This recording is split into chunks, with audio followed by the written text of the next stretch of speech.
What's up, everybody? All right, so more work on the Golf today. Sitting here, still waiting to get everything together for the safety, but huge amount of parts came in one box. So this came a couple days ago. This is the PowerFlex suspension bush handling pack. So it's got a bunch of the bushings for the car in it in one package deal, which was really cool. So I picked that up, and so I'm going to open it up now. I've already opened it, but yeah, I'm going to open it up now and then show you everything in it. All right, so like I said, I already opened it, so it's nothing new to me, but box in a box. So yeah, stickers, always important.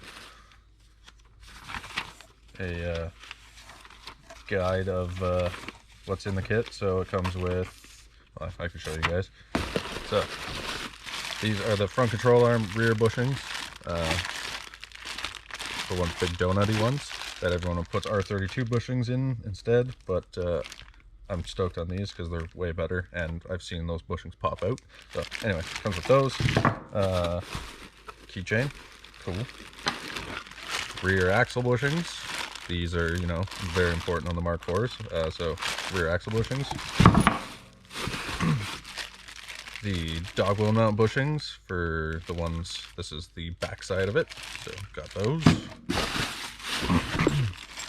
The front dog wheel mount bushing that goes on the transmission. I've actually never had one of these installed, so I'm pretty stoked to have this, because on the other mounts that I've had, this was the OEM one, and I felt like it could be stiffer, so pretty stoked that this one's in the kit.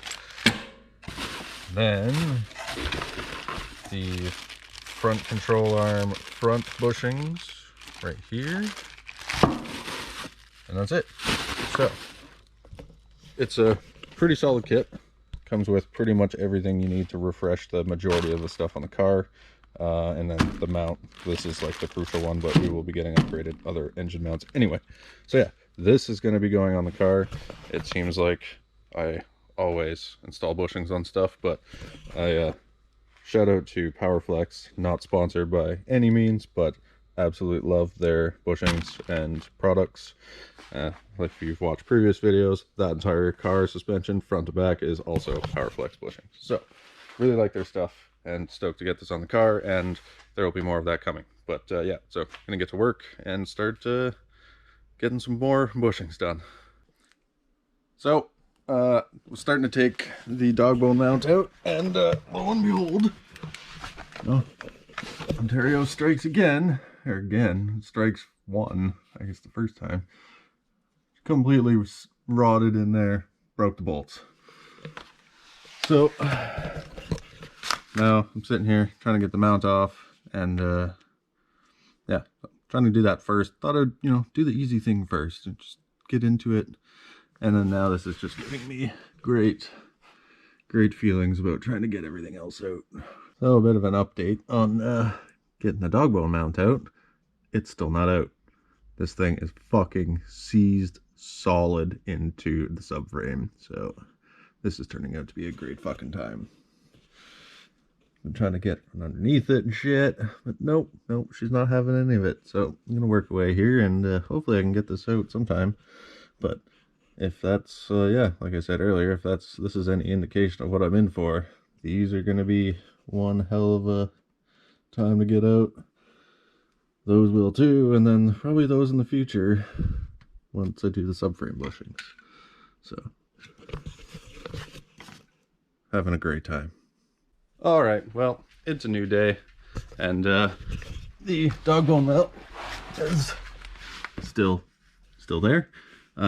So I fucked with it a little bit this morning or this afternoon, and it's still there. So I left it for now to go to the passenger side control arm. Luckily, the bolt came out pretty easily. I did give it some heat, but it did come out. And then go to do the driver's side, and oh yeah, another reason why the fucking automatic transmissions suck. You can't get the bolt for the control arm out. So Now the question is, do I just 5-speed swap it now? Because, you know, one problem solves many. I'd have to order a clutch and stuff, and I got all the parts to do it, minus some small things I'd have to order. But is it like just go full send now, or what? I don't know. But this control arm is out, so I'll probably go ahead and do the bushings. I am going to try to get the dogwell mount out one more time. I'm going to put a little bit of heat to it. I don't really like heating cast aluminum for some weird reason. I don't think it takes it too well, but I'm going to put a little bit of heat to it, and hopefully nothing goes wrong and the thing comes out, and then I can change that bushing too before I decide what the hell I'm going to do about the transmission or the bolt in the other control arm. So I'm going to do that, and then I'll pick up the camera again. All right, so finally got this out. I did mark it because I have to orientate something in a certain direction, but it took a beating, and if you can see, it was corroded in there. It was also extremely corroded into the broken bolts.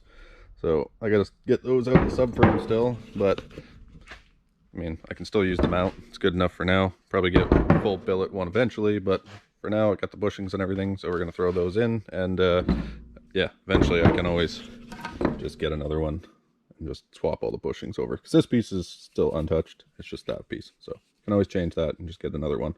But I'm gonna get on taking this apart and changing the bushings in it.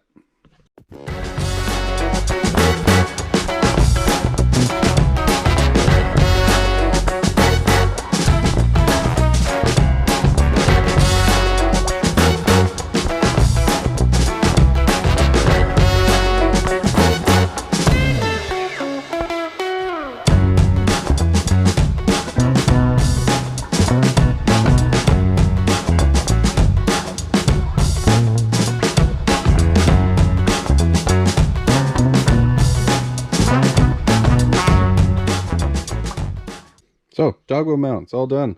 The yellow part's really easy to do. You just take the bolt out. I dropped a little nut in there, but anyway, yeah, so that's really easy to do. So you just take the bolt out, change those two bushings. This one, you have to, I just melted the original bushing. It's all down here. Melted that a little bit, broke the sleeve loose from the rubber, pushed it out, and then took this piece out with a screwdriver after. You just push it down, and then it'll slide right out. And then just use the vise and push this bushing in. So the reason why I've had to mark it is because of that little bit there, which goes into there. So you just got to drill out that hole a little bit to fit that. But then, yeah, boom, completed dogwheel mount, which I'm pretty stoked on. So just got to decide what I'm going to do about the control arm on the driver's side now with the transmission in the way. Whether or not I'm going to go and try and pry it the hell out to try and swap the, or to take the bolt out so I can do the bushings, or if I'm just going to say screw it and then yank the tranny. So I'm going to go eat some food because I'm pretty hungry, and then I'm going to come back, or I'm going to think about it, and then I'm going to come back, probably think about it some more, probably try and pry it away, and then realize that I can't. I got to take a mount off, so if I have to take a mount off, might as well pull the tranny. So I'm going to do that procrastination right now. It's been a few days, as this seems to always happen. Actually, quite a few days, probably almost a week. But I think the last clip was me doing the dogwheel mount. That is finished and in. Same with the control arm bushings. Those are in. Same with the rear beam bushings. Those are in. And also, the rear brakes are all done. E-brake is on. Everything is put back together. So it's almost ready to go. And it's still stock engine mounts, but moves around a lot less. And also another thing that needed to get fixed, I kind of made mention of it sort of in another video. I don't know if you'll be able to tell, that's a new flex pipe down there, so that was leaking. So pretty much everything's ready to go. Oh yeah, also not new, but new pads and rotors from the spare shit that I had. So that's good. So it's pretty much ready to go. It's pretty much ready to safety now. So I'm pretty stoked on that. So, sorry I didn't film anything. It was a pretty busy weekend, so got lots done. Shout out to my friend Pat Hooper. He was here helping. So, yeah, kind of got everything done in a timely fashion without him. But yeah, so Golf is pretty much ready to go. The only thing that I have to do is, oh yeah, sorry, white wheels. Mentioned these in an earlier video, but now they're white. So yeah, just got to get the tires from the snow tires that were over there somewhere onto these wheels, put these wheels on the car, and then we're taking it for safety. And that's it. And then it's the real fun, like full gutting, you know, 5-speed swap, all the stuff that's sitting over there, and the real work begins. But yeah, so stoked as fuck. But yeah, this is gonna do it for this one. Again, sorry for not filming a whole bunch of shit, but hey, it happens. Consider these updates, I guess. But yeah, that's gonna be it for this one. I'll catch you on the next one when hopefully something more exciting is going on with this car. Or maybe we'll be working on this one. Or maybe we're working on this one. Who the hell knows? Anyway, thanks for watching. See you on the next one.